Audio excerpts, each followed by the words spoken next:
But what about the people on the front line of this particular attack? Because it is making the headlines because the NHS has proved to be vulnerable to this, and that means a lot of pressure, a lot more work for people like Dr. Kishan Rees, who's an A&E doctor. Not for me today, because it's Not a day off. No, today, well, no, but I mean, what difference is this going to make to those people who were working yesterday, working through the night, got people coming through the doors, and they cannot access records? I think we've got to be careful, and it would make a difference in terms of fatigue and staff. If they're putting extra hours in, there's going to be an opportunity cost in terms of over time. The longer it goes on, the more tired those staff are going to make. And obviously, you wouldn't get on an airline with a pilot that's exhausted.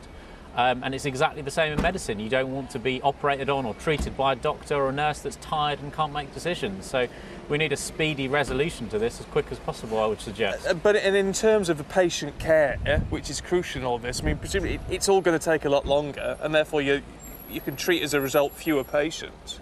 I think, yeah, because safety has got to come first. So if it means that we are treating patients safely and it's taking a little bit longer, then that's just the price that we have to pay as medical professionals, really.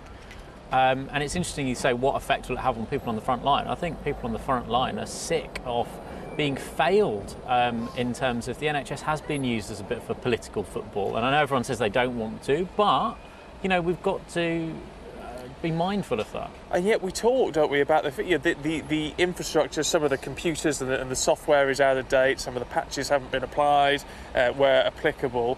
This is an infrastructure into which vast amounts of money have been poured, and not unsuccessfully. I mean, it's a systems failure, isn't it? And I mean, the NHS is a complex organisation. It employs lots and lots of people.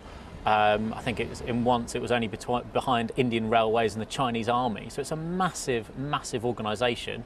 And in those massive organisations, where they can make decisions at a local level that benefits the local populace of areas, yes, then they can also make decisions on whether to update their security patches or not. And what you need is guidance and leadership from the top to make it easy for those hospitals to be able to make those decisions. Okay, Kish, thanks for your time once again today. Look, we've got lots more coming up on this, and indeed the rest of the day's news in just a moment.